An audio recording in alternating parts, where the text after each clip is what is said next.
Hello friends, स्वागत है आप सभी का आज के इस नए वीडियो पे। आज की क्लास हमारा फ्रेंड्स मैराथन क्लास होगा। जो आप अगर किसी भी कॉम्पिटिटिव एग्जाम की तैयारी कर रहे हैं तो आज की क्लास आपके लिए महा रिवीजन के रूप में साबित होगा। फ्रेंड्स, आज की क्लास हमारा पार्ट 3 होगा। इससे पहले हमने पार्ट 1 पार्ट 2 को क्लास को कवर किया था, जिनमें 100 क्वेश्चन को देखा था। आज भी हम लोग पार्ट 3 के रूप में 100 क्वेश्चन जीके जीएस से संबंधित देखेंगे। फ्रेंड्स, आप अगर इस क्लास को अच्छी तरह से अध्ययन कर लेते हैं तो ये क्लास आपको जरूर स्टैटिक जीके के रूप में 5 नंबर अवश्य दिलाएंगे। तो फ्रेंड्स, वीडियो के अंत तक जरूर बने रहिएगा ताकि आपका इस क्लास से रिवीजन भी हो जाए और एग्जाम में प्रॉफिट भी मिल सके। तो चलिए फ्रेंड्स, आज की क्लास को शुरू करते हैं। आज की क्लास में पहला सवाल है हमारा, खजुराहो के मंदिर कहाँ स्थित है? खजुराहो के मंदिर कहाँ स्थित है? तो राइट आंसर हो जाएगा मध्य प्रदेश में। खजुराहो का मंदिर कहाँ स्थित है? मध्य प्रदेश में। नेक्स्ट क्वेश्चन हमारा, बड़ा इमामबाड़ा। बड़ा इमामबाड़ा कहाँ स्थित है? तो राइट आंसर हो जाएगा लखनऊ में। बड़ा इमामबाड़ा कहाँ स्थित है? लखनऊ में स्थित है। बीज गणित के क्षेत्र में अपना विशेष योगदान के लिए किसे जाना जाता है? तो आंसर हो जाएगा भास्कर को। भास्कर जो है फ्रेंड्स, ये बीज गणित क्षेत्र से संबंधित है। ध्यान रखना है, कौन है? भास्कर, जो एक गणितज्ञ रहे हैं। नेक्स्ट है, किस बृहद मंदिर की आरंभिक कल्पना तथा निर्माण सूर्यवर्मन द्वितीय के राज्यकाल में हुआ था? तो आंसर हो जाएगा अंकोर वाट का मंदिर। अंकोर वाट का मंदिर जो है फ्रेंड्स, जो सूर्यवर्मन द्वितीय के राज्य के कार्यकाल में हुआ था। नेक्स्ट क्वेश्चन है, अमरावती बौद्ध स्तूप कहाँ स्थित है? तो आंसर हो जाएगा आंध्र प्रदेश में। अमरावती जो बौद्ध स्तूप है ये कहाँ स्थित है? आंध्र प्रदेश में अवस्थित है। नेक्स्ट क्वेश्चन है हमारा, सलहर के युद्ध में मुगल सेना को किसने हराया था? सलहर का युद्ध जो हुआ था इसमें मुगल सेना ने किसको हराया था? तो शिवाजी को हराया था। ध्यान रखना है, किसे हराया था? तो शिवाजी को हराया था। नेक्स्ट है, सलहर का युद्ध कब हुआ था? सलहर का युद्ध जो हुआ फ्रेंड्स मुगल सेना और शिवाजी के बीच, तो ये युद्ध कब हुआ था? तो 1672 ईस्वी में। कब हुआ था युद्ध? 1672 ईस्वी में। नेक्स्ट है, भारत का अंतिम मुगल सम्राट बहादुर शाह जफर द्वितीय का मकबरा कहाँ स्थित है? तो आंसर है रंगून में, जिसे म्यांमार कहते हैं। ध्यान रखना है, भारत का अंतिम मुगल सम्राट बहादुर शाह जफर द्वितीय का मकबरा कहाँ स्थित है? तो रंगून में। रंगून कहाँ स्थित है फ्रेंड्स? तो म्यांमार में स्थित है। नेक्स्ट है, अहमद शाह अब्दाली ने भारत पर कितनी बार आक्रमण किया था? काफ़ी इंपॉर्टेंट सवाल है फ्रेंड्स, पिछले एग्जाम में कई बार ये सवाल रिपीट भी हुए हैं कि अहमद शाह अब्दाली ने भारत पर कितने बार आक्रमण किया था? तो 8 बार आक्रमण किया था। ध्यान रखना है, कितने बार आक्रमण किया था? तो 8 बार आक्रमण किया था। नेक्स्ट क्वेश्चन है हमारा, नादिर शाह ने भारत पर आक्रमण कब किया था? नादिर शाह ने भारत पर आक्रमण कब किया था? तो 1739 ईस्वी में। ध्यान रखना है, कब आक्रमण किया था? 1739 ईस्वी में। नेक्स्ट क्वेश्चन है हमारा, शिवाजी के समय कितना राजस्व वसूला जाता था? शिवाजी से रिलेटेड फ्रेंड्स काफ़ी सवाल पूछे जाते हैं, तो ध्यान रखना, शिवाजी के समय में कितना राजस्व वसूला जाता था? तो भू राजस्व का 33%। कितने परसेंट? भू राजस्व का 33% वसूला जाता था। नेक्स्ट है, आगरा की जामा मस्जिद। आगरा की जामा मस्जिद का निर्माण किसने करवाया था? तो जहांआरा ने। ध्यान रखना है, आगरा में पूछे हैं फ्रेंड्स, ये ना कि दिल्ली की। आगरा की जामा मस्जिद फ्रेंड्स दिल्ली में भी अवस्थित है और आगरा में भी अवस्थित है। तो ध्यान रखना, आगरा में जो जामा मस्जिद का निर्माण किसने किया था? तो जहांआरा ने। नेक्स्ट क्वेश्चन हमारा, किस सिख गुरु ने फारसी भाषा में जफरनामा लिखा था? किस सिख गुरु ने फारसी भाषा में जफरनामा लिखा था? तो गुरु गोविंद सिंह जी ने। गुरु गोविंद सिंह जी के द्वारा जफरनामा की रचना की गई थी। नेक्स्ट क्वेश्चन है, गुरु नानक का जीवन परिचय किस सिख गुरु ने लिखा था? गुरु नानक जो सिख धर्म के प्रथम गुरु बने थे फ्रेंड्स, इसका जीवन परिचय किसने लिखा था? तो गुरु अर्जुन देव ने लिखा था। किसने लिखा था? गुरु अर्जुन देव ने लिखा था। नेक्स्ट है, औरंगजेब के शासनकाल में बंगाल का नवाब कौन था? औरंगजेब के शासनकाल में बंगाल का नवाब कौन था? तो मुर्शिद कुली खां। ध्यान रखना है, कौन था? मुर्शिद कुली खां। शिवाजी की मृत्यु कब हुई थी? तो 12 अप्रैल 1680 ईस्वी में। काफ़ी इंपॉर्टेंट सवाल है फ्रेंड्स शिवाजी से रिलेटेड कि शिवाजी की मृत्यु कब हुई थी? तो 12 अप्रैल 1680 ईस्वी में। अब तक हमने शिवाजी से रिलेटेड 3 सवाल कवर कर चुके हैं। औरंगजेब ने बीबी का मकबरा का निर्माण कब करवाया था? तो 1679 ईस्वी में। ध्यान रखना है, औरंगजेब ने बीबी का मकबरा का निर्माण करवाया और कब करवाया था? तो 1679 ईस्वी में। नेक्स्ट है, सामूगढ़ का युद्ध कब हुआ था? तो 1658 ईस्वी में। सामूगढ़ का युद्ध कब हुआ था? 1658 ईस्वी में हुआ था। हैदर अली मैसूर के शासक कब बने थे? हैदर अली जो थे फ्रेंड्स, हैदर अली मैसूर का शासक बने। मैसूर जो तमिलनाडु राज्य के अंतर्गत आते हैं, इसके शासक कब बने थे? तो 1761 ईस्वी में। ध्यान रखना है, हैदर अली मैसूर का शासक कब बने थे? तो 1761 ईस्वी में। नादिर शाह कहाँ का शासक था? तो ईरान का शासक था। ध्यान रखना फ्रेंड्स, नादिर शाह कहाँ का शासक था? तो ईरान का शासक था, जो भारत में आने का मकसद वही था, धन दौलत को लूटना। माधव राव नारायण पेशवा कब बने थे? तो 1761 ईस्वी में। पेशवा का मतलब होता है फ्रेंड्स प्रधानमंत्री, यानी उस समय के शिवाजी के कार्यकाल में प्रधानमंत्री को पेशवा कहा जाता है। एक राज्य का प्रधानमंत्री हुआ करते थे। तो माधव राव नारायण पेशवा कब बने थे? तो 1761 ईस्वी में बने थे। नेक्स्ट है, गुरु गोविंद सिंह ने खालसा पंथ की नींव कब डाली थी? गुरु गोविंद सिंह ने खालसा पंथ की नींव कब डाली थी? तो 1699 ईस्वी में, यानी 1699 में। ध्यान रखना, 1699 में गुरु गोविंद सिंह ने खालसा पंथ की नींव रखी थी। फ्रेंड्स, हमारा क्लास मैराथन क्लास के रूप में ऑनलाइन क्वेश्चन हो रहा है, कवर हो रहा है, ताकि कम समय में ज़्यादा से ज़्यादा प्रश्नों को हम लोग रिपीट कर सकें। तो फ्रेंड्स, प्रश्न को ध्यान से देखना और सुनना और साथ ही नोट्स भी बनाते चलना, ताकि आपको इस क्लास से प्रॉफिट मिल सके। नेक्स्ट है, किस गुरु ने विद्रोही मुगल राजकुमार की सहायता धन व मन से की थी? किस गुरु ने विद्रोही मुगल राजकुमार की सहायता धन व मन से की थी? तो गुरु अर्जुन देव ने। गुरु अर्जुन देव जो थे मुगल राजाओं के धन दौलत से और मन से भी सहायता की थी। नेक्स्ट है, सैयद बंधु पतन किसके समय में हुआ था? सैयद बंधु का पतन जो हुआ था, सैयद बंधु जो 2 भाई थे फ्रेंड्स, उनका पतन जो कब हुआ था? तो मोहम्मद शाह के काल में हुआ था। सैयद बंधुओं का पतन किस समय हुआ था? तो मोहम्मद शाह के काल में हुआ था। फर्रुखसियर किसके सहयोग से मुगल बादशाह बना था? फर्रुखसियर जो मुगल का बादशाह बना था फ्रेंड्स, यानी कि राजा बना था, किसके सहयोग से? तो सैयद बंधुओं के सहयोग से राजा बनता है। ध्यान रखना, किसके समय सहयोग से बनता है? तो सैयद बंधुओं के सहयोग से बनता है। आप हमें कमेंट बॉक्स पर जरूर बताइएगा फ्रेंड्स कि सैयद बंधु किन 2 व्यक्तियों को कहा जाता था? सैयद बंधुओं के नाम से किन 2 भाइयों को जाना जाता है? तो आप हमें कमेंट बॉक्स पर जरूर बताइएगा। भारत पर आक्रमण करने वाले किस ईरानी शासक को ईरान का नेपोलियन कहा जाता है? तो नादिर शाह को। काफ़ी इंपॉर्टेंट सवाल है फ्रेंड्स, इसे मार्क कीजिएगा। नादिर शाह को जो है ईरान का नेपोलियन कहा जाता है। ध्यान रखना है, ईरान का नेपोलियन किसे कहा जाता है? नादिर शाह को। नेक्स्ट क्वेश्चन, किस राज्य के शासक नवाब वजीर कहलाते थे? किस राज्य के शासक नवाब वजीर कहलाते थे? तो अवध के शासक। अवध के शासक जो होते थे फ्रेंड्स, वो क्या कहलाते थे? अवध के शासक को नवाब वजीर कहलाते थे। नेक्स्ट है, आदि ग्रंथ का समायोजन किसने किया था? आदि ग्रंथ का समायोजन किसने किया था? तो आंसर है गुरु अर्जुन देव ने। गुरु अर्जुन देव जी के द्वारा आदि ग्रंथ का समायोजन किया गया था। नेक्स्ट है, मोती का मुख्य रूप से किस पदार्थ का बना होता है? मोती जो कीमती पत्थर होते हैं फ्रेंड्स, मोती जो सोने गहने वगैरह में यूज होते हैं, मोती का मुख्य रूप से किस पदार्थ के बने होते हैं? तो ध्यान रखना, कैल्शियम कार्बोनेट के बने होते हैं। किसके बने होते हैं? कैल्शियम कार्बोनेट के बने होते हैं। नेक्स्ट क्वेश्चन है, मानव शरीर में सबसे अधिक मात्रा में कौन सा तत्व पाया जाता है? या तत्व की बात बोले फ्रेंड्स, ध्यान रखना है, मानव शरीर में सबसे अधिक मात्रा में कौन से तत्व पाए जाते हैं? तो राइट आंसर हो जाएंगे ऑक्सीजन। ऑक्सीजन पाया जाता है मानव शरीर में सबसे अधिक मात्रा में। फ्रेंड्स, ये क्लास जो है फ्रेंड्स सभी क्षेत्र के क्वेश्चन को कवर किया गया है। ज्योग्राफी से रिलेटेड, साइंस से रिलेटेड, इकोनॉमिक्स से रिलेटेड, हिस्ट्री से रिलेटेड, वर्ल्ड ज्योग्राफी से भी इस क्लास के क्वेश्चन में शामिल किया गया है। इस क्लास में हम लोग करीब 100 क्वेश्चन को कवर करेंगे, जो हमारा मैराथन क्लास के रूप में होगा। फ्रेंड्स, आपको अगर हमारी वीडियो पसंद आती है तो वीडियो को लाइक और शेयर अवश्य कीजिएगा। साथ ही जो फ्रेंड्स उद्धव क्लासेस पे नए हैं तो उद्धव क्लासेस को सब्सक्राइब अवश्य कीजिएगा। साथ ही बेल आइकन को भी दबा दीजिएगा ताकि आपको हमारी क्लास की नोटिफिकेशन मिलते रहे। और हाँ फ्रेंड्स, आप अगर इस क्लास की पीडीएफ प्राप्त करना चाहते हैं तो आप हमारे टेलीग्राम चैनल उद्धव क्लासेस से जुड़कर इस क्लास की पीडीएफ प्राप्त कर सकते हैं। चलिए आगे बढ़ते हैं। नेक्स्ट क्वेश्चन हमारा, किस प्रकार के ऊतक शरीर के सुरक्षा कवच का कार्य करते हैं? तो आंसर है एपिथेलियम ऊतक। एपिथेलियम ऊतक जो है शरीर में सुरक्षा कवच के रूप में कार्य करते हैं। नेक्स्ट है, किस वैज्ञानिक ने सर्वप्रथम बर्फ के 2 टुकड़ों को आपस में घिसकर पिघला दिया था? तो डेवी ने। ध्यान रखना, किसने? डेवी ने। बर्फ के 2 टुकड़ों को आपस में घिसकर पिघला दिया था तो डेवी ने। वहीं से ऊर्जा का नियम प्राप्त होते हैं। नेक्स्ट है, सबसे अधिक तीव्रता की ध्वनि कौन उत्पन्न करता है? तो बाघ उत्पन्न करता है। यानी सबसे अधिक तेज ध्वनि कौन उत्पन्न करता है फ्रेंड्स? तो बाघ उत्पन्न करता है। नेक्स्ट है, सूर्य ग्रहण के समय सूर्य का कौन सा भाग दिखाई देता है? काफ़ी इंपॉर्टेंट सवाल है फ्रेंड्स कि सूर्य ग्रहण के दौरान तो पूर्ण सूर्य नहीं दिखते हैं, तो उनके अलावा जो किनारे हिस्से दिखते हैं तो कौन से भाग होते हैं? तो आंसर हो जाएंगे किरीट वाले भाग दिखाई देते हैं। ध्यान रखना है, कौन से भाग दिखाई देते हैं? किरीट वाले भाग दिखाई देते हैं। नेक्स्ट है, टाइपराइटर जिसे टंकन मशीन कहते हैं, इनका आविष्कार किसके द्वारा किया गया था? तो सोल्ज के द्वारा इसका आविष्कार किया गया था। टाइपराइटर मशीन का आविष्कार किसके द्वारा किया गया था? सोल्ज के द्वारा किया गया था। नेक्स्ट है, सिरका को लैटिन भाषा में क्या कहते हैं? सिरका को लैटिन भाषा में क्या कहते हैं? तो एसीटम कहते हैं। एसीटम कहते हैं फ्रेंड्स, और यहीं से निकल के आते हैं एसिटिक अम्ल। जो हम लोग पढ़ते हैं सिरका का वैज्ञानिक नाम एसिटिक अम्ल, इसका लैटिन नाम एसीटम होने की वजह से लैटिन नाम इसका रूपांतरण एसिटिक अम्ल में हो जाते हैं। नेक्स्ट है, कपड़ों से जंग के धब्बे हटाने के लिए किसका उपयोग किया जाता है? तो ऑक्जेलिक अम्ल का उपयोग किया जाता है। कपड़े से जंग के धब्बे हटाने के लिए किसका उपयोग किया जाता है? तो जंग के धब्बे हटाने के लिए ऑक्जेलिक अम्ल का प्रयोग किया जाता है। नेक्स्ट है, गन्ने में लाल सड़न रोग। अब जो देखोगे फ्रेंड्स, गन्ना काटने के अंदर बीचों बीच में जो लाल प्रकार के सिरो रेखा की तरह दिखते हैं, वे लाल सड़न रोग होते हैं। ये किसके कारण होते हैं फ्रेंड्स? तो कवकों के कारण होते हैं। किसके कारण होते हैं? कवकों के कारण होते हैं। नेक्स्ट क्वेश्चन है, आम का वानस्पतिक नाम क्या है? फ्रेंड्स, काफ़ी इंपॉर्टेंट सवाल है। आम का वैज्ञानिक नाम क्या है, यानी वानस्पतिक नाम क्या है? तो मैंगिफेरा इंडिका। वैज्ञानिक नाम से रिलेटेड हमने ऑलरेडी फिर से क्लास बना चुके हैं फ्रेंड्स। आप हमारे प्ले लिस्ट पर जाकर इस चैप्टर से संबंधित आप हमारे यूट्यूब चैनल पर देख सकते हैं। नेक्स्ट है, कॉफ़ी पाउडर के साथ मिलाया जाने वाला चिकोरी चूर्ण। कॉफ़ी पाउडर के साथ जो फ्रेंड्स चिकोरी चूर्ण मिलाए जाते हैं, ये किससे प्राप्त होते हैं? तो जड़ों से प्राप्त होते हैं। ध्यान रखना, किससे प्राप्त होते हैं? जड़ों से प्राप्त होते हैं। नेक्स्ट है, सूर्योदय का देश किसे कहा जाता है? सूर्योदय का देश किसे कहा जाता है? तो राइट आंसर हो जाएगा फ्रेंड्स जापान को। जापान को सूर्योदय का देश कहने का मतलब है कि सर्वप्रथम जो सूर्य उगते हैं तो किस देश में दिखाई देते हैं? तो जापान में दिखाई देने की वजह से सूर्योदय का देश कहा जाता है। नेक्स्ट है, बांग्लादेश की राजधानी क्या है? तो आंसर हो जाएंगे ढाका। आंसर हो जाएगा ढाका। फ्रेंड्स, राजधानी से रिलेटेड भी कई सारे क्वेश्चन पूछते हैं, तो आप एक काम कीजिए, भारत के पड़ोसी देश से रिलेटेड जितने भी राजधानी है देश हैं उनकी राजधानी अवश्य कवर करा लीजिए ताकि आपको एग्जाम में प्रॉफिट मिल सके। तो ध्यान रखना, बांग्लादेश की राजधानी क्या है? ढाका है। नेक्स्ट क्वेश्चन है,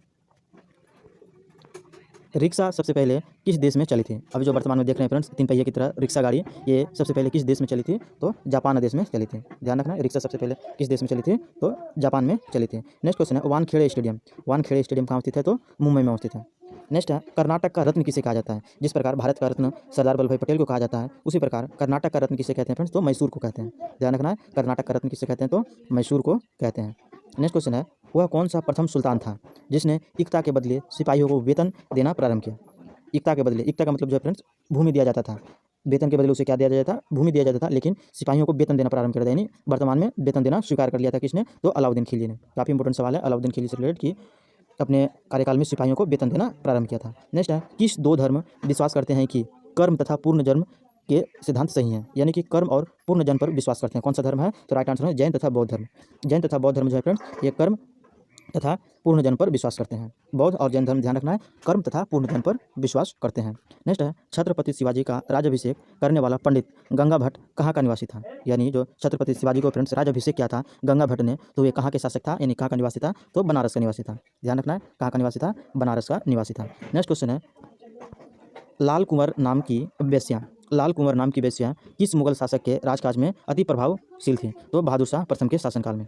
लाल कुंवर नामक वेश्या की जो मुगल शासक के दौरान राजकाज में काफ़ी प्रभावशाली थी फ्रेंड्स, काफ़ी चर्चित भी रही है, तो किसके शासनकाल में? तो बहादुर शाह प्रथम के शासनकाल में। नेक्स्ट है, किस सिख गुरु को खुसरो को जहांगीर के विरुद्ध विद्रोह में सहायता करने का आरोप लगाया गया था? तो गुरु अर्जुन देव को। ध्यान रखना है, किस सिख गुरु को जहांगीर के विरुद्ध विद्रोह में सहायता करने का आरोप लगाया था? तो गुरु अर्जुन देव ने। नेक्स्ट क्वेश्चन है, तो फ्रेंड्स हमने करीब 50 क्वेश्चन कवर किया। आपको मैराथन क्लास फ्रेंड्स कैसी लग रही है? आपको अगर मैराथन क्लास पसंद आ रही है तो फ्रेंड्स वीडियो को लाइक और शेयर अवश्य कीजिएगा। साथ ही फ्रेंड्स आप अगर उद्धव क्लासेस पे नए हैं तो उद्धव क्लासेस को सब्सक्राइब अवश्य कीजिएगा। साथ ही फ्रेंड्स बेल आइकन को भी दबा दीजिएगा ताकि आपको हमारी क्लास की नोटिफिकेशन मिलते रहे। नेक्स्ट चलिए आगे बढ़ते हैं। नेक्स्ट क्वेश्चन है हमारा, पतंजलि द्वारा लिखा गया महाभाष्य निम्नलिखित में से किस पुस्तक पर लिखी गई टीका है? तो अष्टाध्यायी। ध्यान रखना है, किस पुस्तक पर लिखी टीका है? तो अष्टाध्यायी पर लिखी गई है। महाभाष्य को किस पुस्तक पर लिखी गई है? तो अष्टाध्यायी द्वारा लिखी गई है।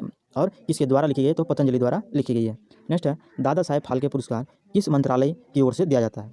फिर तो सूचना और प्रसारण मंत्रालय की ओर से दिया जाता है। ध्यान रखना फ्रेंड्स, दादा साहेब फाल्के पुरस्कार किस मंत्रालय की ओर से दिया जाता है? तो सूचना और प्रसारण मंत्रालय की ओर से दिया जाता है। नेक्स्ट क्वेश्चन है, समुद्र के जल में लवण की औसत मात्रा कितनी होती है?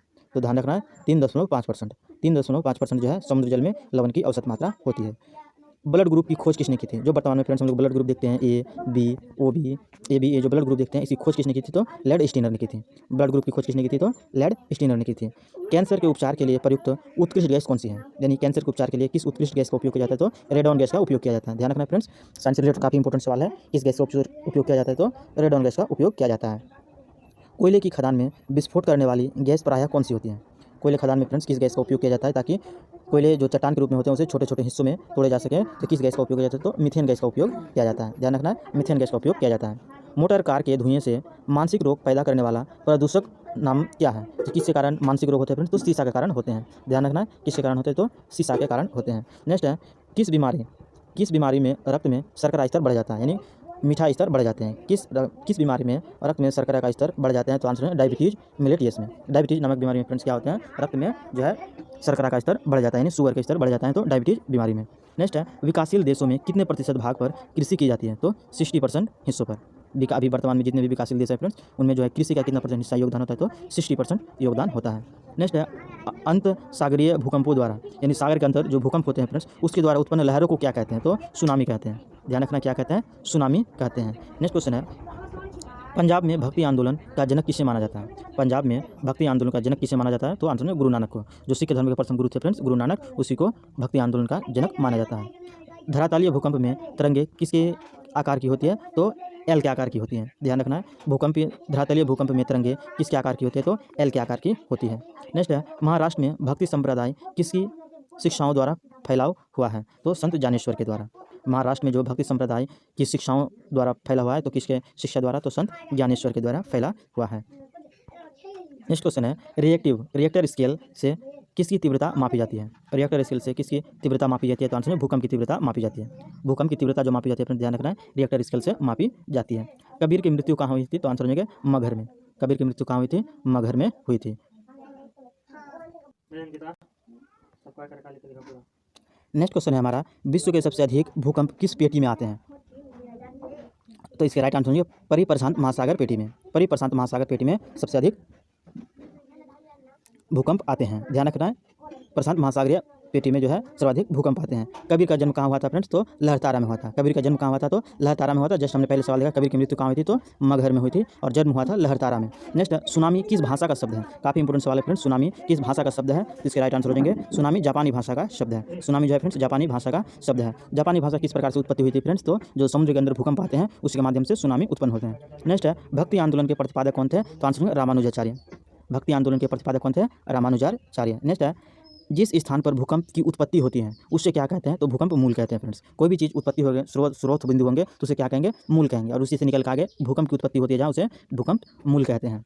भूकंप में तेज गति से आने वाली तरंगे का औसत वेग कितना होता है, तो आंसर है 8 मीटर प्रति सेकंड। भूकंप में तेज गति से आने वाली तरंगों का औसत वेग कितना होता है, तो 8 मीटर प्रति सेकंड इसकी वेग होते हैं। भूकंप की दृष्टि से कौन सा सबसे खतरनाक सागर है, तो सबसे अधिक खतरनाक सागर कौन साबित हो सकते हैं, जहाँ सर्वाधिक भूकंप आते हैं। जस्ट हमने पहले सवाल क्या देखा कि भूकंप की सर्वाधिक पेटी पाई जाती है प्रशांत महासागर की पेटी, तो उसी से जस्ट आंसर निकल के आ जाएंगे प्रशांत महासागर। भूकंप की दृष्टि से कौन सबसे खतरनाक सागर है, तो प्रशांत महासागर। नेक्स्ट है, भक्ति आंदोलन को दक्षिण भारत से उत्तर भारत तक प्रचलित करने वाले व्यक्ति कौन थे, तो रामानंद थे। यानी रामानंद गुरु जो थे फ्रेंड्स, ये भक्ति आंदोलन को दक्षिण भारत से उत्तर भारत लाने में इसका प्रचारित व्यक्ति कौन था, तो रामानंद था। नेक्स्ट क्वेश्चन है, प्रशांत महासागर के कितने प्रतिशत भूकंप क्षेत्र को अग्निवलय कहा जाता है, तो 68% को। सर्वाधिक भूकंप आने की वजह से उसे क्या कहते हैं, भूकंप क्षेत्र की अग्निवलय पेटी कहते हैं, अग्निवलय कहा जाता है। तो कितने परसेंट हिस्से को, तो 68% हिस्से को। भूकंप संयंत्र के अनुसार एक वर्ष में सामान्यतः कितने बार भूकंप आते हैं, तो आंसर हो जाएंगे 8000 से 10,000 बार। ध्यान रखना है, भूकंप मापी के अनुसार एक वर्ष में सामान्यतः कितने बार भूकंप आते हैं, तो 8000 से 10,000 बार। काफ़ी इंपॉर्टेंट सवाल है फ्रेंड्स, जियोग्राफी से रिलेटेड। नेक्स्ट है, सुनामी के आने का मुख्य कारण क्या है, तो भूकंप के कारण। समुद्र के अंदर जो भूकंप आते हैं उसके दौरान ही सुनामी का उत्पन्न होता है। नेक्स्ट क्वेश्चन है, कबीर के गुरु कौन थे, कबीर के गुरु कौन थे, तो राइट आंसर हो जाएंगे रामानंद थे। कबीर के गुरु कौन थे, तो आंसर हो जाएंगे रामानंद थे। नेक्स्ट है, भूकंप की कौन सी घटना धरातल पर घटित नहीं होती है बल्कि जल में होती है, तो सीधा सा सवाल है, आंसर सुनामी। भूकंप के अंदर, सॉरी फ्रेंड्स, भूकंप जो होते हैं जल के अंदर होने की वजह से उसका नाम सुनामी पड़ता है। तो इसलिए कौन सी घटना धरातल पर घटित नहीं होती है, तो बल्कि जल में होती है, तो आंसर हो जाएंगे सुनामी। फ्रेंड्स, आपको अगर रिवीजन क्लास पसंद आती है तो वीडियो के अंत तक जरूर बने रहिएगा ताकि आपको इस क्लास से बेनिफिट मिल सके। और इतना गारंटी है फ्रेंड्स, इस क्लास से आपको कॉम्पिटेटिव एग्जाम में 4 से 5 फ्रेंड्स अवश्य देखने को मिलेंगे। तो वीडियो को धैर्य बनाकर देखिएगा ताकि आपको इस क्लास से बेनिफिट मिल सके। नेक्स्ट है, भूकंपीय तरंगों को मापने के लिए किसका प्रयोग किया जाता है, तो सिस्मोग्राफ का प्रयोग किया जाता है। भूकंपीय तरंगों को मापने के लिए किसका प्रयोग किया जाता है, तो सिस्मोग्राफ का प्रयोग किया जाता है। नेक्स्ट है, भारत का राष्ट्रीय गीत किसने लिखा था। वर्तमान में जो राष्ट्रीय गीत गाते हैं फ्रेंड्स, वंदे मातरम, इसे गीत को किसने गाया था, तो बंकिम चंद्र चटर्जी ने। ध्यान रखना है, वंदे मातरम गीत में ब की मात्रा है और लेखक के नाम पर भी ब की मात्रा है। तो राष्ट्रीय गीत वंदे मातरम को किसने लिखा था, तो बंकिम चंद्र चटर्जी ने। नेक्स्ट है, संयुक्त राष्ट्र संघ की स्थापना कब हुई थी, तो ध्यान रखना है 24 अक्टूबर 1945 में। संयुक्त राष्ट्र संघ की स्थापना कब हुई थी, 24 अक्टूबर 1945 को इसकी स्थापना हुई थी। नेक्स्ट क्वेश्चन है, भारत में रेल का आरंभ कब हुआ था, भारत में रेल का आरंभ कब हुआ था, तो 1853 ईस्वी में। ध्यान रखना है, और इस समय जो फ्रेंड्स भारत के गवर्नर जनरल कौन थे, तो ध्यान रखना है लॉर्ड डलहौजी थे। भारत में रेल का प्रारंभ कब हुआ था, तो 1853 ईस्वी में। नेक्स्ट है, भारत में पहली बार मेट्रो रेल सेवा किस नगर में प्रारंभ हुई थी। हमने तो जान गए फ्रेंड्स 1853 से प्रारंभ हुआ था, लेकिन वह पहला शहर कौन सा था जहाँ पर मेट्रो रेल सेवा का प्रारंभ हुआ था, तो कोलकाता में। ध्यान रखना, कोलकाता शहर में, जो उस समय 1853 ईस्वी के समय जो थे उस समय भारत की राजधानी हुआ करती थी कोलकाता। नेक्स्ट है, भारत में पहली रेल कहाँ से कहाँ तक चली थी, भारत में पहली रेल कहाँ से कहाँ तक चली थी, तो आंसर है मुंबई में। मुंबई में, वर्तमान जो है थाने, मुंबई से थाने के बीच चली थी। ये सवाल, इसमें 2 अंतर है फ्रेंड्स, ये जो है मेट्रो रेल सेवा प्रारंभ हुआ था कोलकाता में, लेकिन ऐसे साधारण रेल जो चली थी बम्बई से थाने में। ध्यान रखना है, मेट्रो रेल की अगर बात करें तो कोलकाता, साधारण रेलवे की बात करें तो बम्बई से थाने के बीच। दिल्ली स्थित महात्मा गांधी की समाधि स्थल का नाम क्या है, दिल्ली में जो स्थित महात्मा गांधी की समाधि स्थल है फ्रेंड्स, उसका नाम क्या है, तो आंसर है राजघाट। ध्यान रखना है, दिल्ली स्थित महात्मा गांधी की जो समाधि स्थल है उसका नाम क्या है, राजघाट नाम है। अंतरिक्ष यात्री को बाह्याकाश कैसा दिखाई देता है, तो काला। काफ़ी इजी सवाल है फ्रेंड्स, आंसर रिलेटेड। नेक्स्ट है, प्रथम भारतीय अंतरिक्ष यात्री कौन था, काफ़ी इंपॉर्टेंट सवाल है फ्रेंड्स, इसे मार्क कीजिएगा। तो प्रथम भारतीय अंतरिक्ष यात्री कौन था, तो राकेश शर्मा। ध्यान रखने, इसका पूरा नाम देख लेना, एक वाड्रन लीडर राकेश शर्मा। और ये कब गए थे फ्रेंड्स, तो 1984 में गए थे। अंतरिक्ष यात्री जो बने थे राकेश शर्मा, ये कब गए थे, 1984 में गए थे। नेक्स्ट है, भारत की प्रथम महिला मुख्यमंत्री कौन बनी थी, काफ़ी इंपॉर्टेंट सवाल है फ्रेंड्स, कई बार अगर पिछले सवाल में एग्जाम में रिपीट भी हुए हैं, तो ध्यान रखना, भारत की प्रथम महिला मुख्यमंत्री कौन बनी थी, तो सुचिता कृपलानी। सुचिता कृपलानी पहली बार मुख्यमंत्री बनी थी। नेक्स्ट क्वेश्चन है हमारा, हरियाणा के पहले मुख्यमंत्री कौन बने थे, हरियाणा के पहले मुख्यमंत्री कौन बने थे, तो आंसर हो जाएंगे भगवंत दयाल शर्मा। ध्यान रखना है, हरियाणा के पहले मुख्यमंत्री बने थे भगवंत दयाल शर्मा। नेक्स्ट क्वेश्चन है, मानव शरीर की किस ग्रंथि को मास्टर ग्रंथि कहा जाता है, तो आंसर हो जाएंगे पीयूष ग्रंथि को। मानव शरीर की किस ग्रंथि को मास्टर ग्रंथि कहा जाता है, तो आंसर हो जाएंगे पीयूष ग्रंथि को। किसने दूरबीन का आविष्कार किया था, तो गैलीलियो ने दूरबीन का आविष्कार किया था। नेक्स्ट है, पेसमेकर का संबंध शरीर के किस अंग से है, पेसमेकर का संबंध किससे है, तो हृदय से है। साइंस से रिलेटेड सवाल था फ्रेंड्स कि पेसमेकर का संबंध किससे है, तो आंसर हो जाएंगे हृदय से संबंधित है। नेक्स्ट क्वेश्चन है, रेडियो एक्टिविता की खोज किसने किया था, तो आंसर है हेनरी बेकरल ने। रेडियो एक्टिविता की खोज किसने किया था फ्रेंड्स, तो हेनरी बेकरल ने। नेक्स्ट है, राष्ट्रगान गाने की अवधि कितनी होती है, राष्ट्रगान जो हम लोग गाते हैं फ्रेंड्स, जन गण मन, तो इसके गाने की अवधि कितनी है, तो 52 सेकंड है। ध्यान रखना है, राष्ट्रगान को गाने की अवधि कितनी है, 52 सेकंड है। और ये राष्ट्रगान किसके द्वारा लिखी गई, तो टैगोर जी के द्वारा लिखी गई है। ध्यान रखना है फ्रेंड्स, रविंद्रनाथ टैगोर जी के द्वारा इसे लिखी गई थी। और राष्ट्रगान को कब संविधान के द्वारा मान्यता दी गई फ्रेंड्स, यानी संविधान में कब अपनाया गया, तो ध्यान रखना 1950 में संविधान में माना गया था राष्ट्रगान को। नेक्स्ट क्वेश्चन है,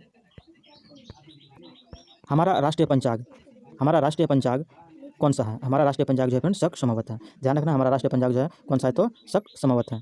कार्बन का सर्वाधिक शुद्ध रूप कौन सा है? कार्बन को जो फ्रेंड्स कई सारे रूप पाए जाते हैं, तो उनके सबसे शुद्धतम रूप कौन से हैं? तो हीरा है। ध्यान रखना, कार्बन के सबसे शुद्ध रूप क्या है? हीरा है। नेक्स्ट है, एक्सरे का आविष्कार किसने किया था? तो आंसर हो जाएगा रॉटजन ने। एक्सरे का आविष्कार किसने किया था? तो रॉटजन ने। किस धातु का प्रयोग मानव द्वारा सबसे पहले किया गया था? तो तांबे धातु का प्रयोग किया गया था। यानी फ्रेंड्स आप कह सकते हैं कि तांबे धातु का खोज पृथ्वी में पहली बार हुआ था, जो मानव द्वारा सबसे पहले उपयोग किया गया था। नेक्स्ट है, महात्मा गांधी को राष्ट्रपिता सबसे पहले किसने कहा था? काफ़ी इंपॉर्टेंट सवाल है फ्रेंड्स गांधी जी से रिलेटेड कि गांधी जी को सबसे पहले राष्ट्रपिता कहकर किसने संबोधित किया था? तो आंसर है नेताजी सुभाष चंद्र बोस ने। ध्यान रखना, पिता कहकर किसने सबसे पहले संबोधित किया था? तो सुभाष चंद्र बोस ने। नेक्स्ट है, धरातल पर जहाँ सर्वप्रथम भूकंप का अनुभव होता है, धरातल पर जहाँ भूकंप का अनुभव होता है उस स्थान को क्या कहते हैं? तो भूकंप अधिकेंद्र कहते हैं। क्या कहते हैं? भूकंप अधिकेंद्र कहते हैं। नेक्स्ट क्वेश्चन है, रिएक्टर पैमाने के अतिरिक्त अन्य किस पैमाने पर भूकंप की तीव्रता मापी जाती है? तो मरकरी पैमाने के द्वारा। रिएक्टर पैमाने के अतिरिक्त अन्य किस पैमाने पर भूकंप की तीव्रता मापी जाती है? तो आंसर समझिए मरकरी स्केल पर। फ्रेंड्स आज की मैराथन सेशन का 100 क्वेश्चन समाप्त हुआ। अब फिर मिलते हैं फ्रेंड्स इसी तरह के मैराथन क्लास को लेकर, पार्ट 4 को लेकर। तब तक फ्रेंड्स आप अगर हमारे पार्ट 1 पार्ट 2 क्लास नहीं देखे हैं तो आप हमारे प्ले लिस्ट पर जाकर पार्ट 1 2 3 क्लास को देख सकते हैं, ताकि आपको कम समय में ज़्यादा से ज़्यादा क्वेश्चन का रिवीजन हो जाए। तो फ्रेंड्स आपको अगर हमारी मैराथन क्लास पसंद आती है तो वीडियो को लाइक और शेयर अवश्य कीजिएगा। साथ ही फ्रेंड्स आप अगर उद्धव क्लासेस पे नए हैं तो उद्धव क्लासेस को सब्सक्राइब अवश्य कीजिएगा और बेल आइकन को भी दबा दीजिएगा, ताकि आपको हमारी क्लास की नोटिफिकेशन मिलते रहें। और आप अगर इस क्लास की पीडीएफ प्राप्त करना चाहते हैं तो आप हमारे उद्धव क्लासेस टेलीग्राम चैनल से जुड़कर इस क्लास की पीडीएफ प्राप्त कर सकते हैं। अब फिर मिलते हैं फ्रेंड्स इसी तरह के इंपॉर्टेंट मैराथन क्लास को लेकर नेक्स्ट वीडियो में। Thanks for watching.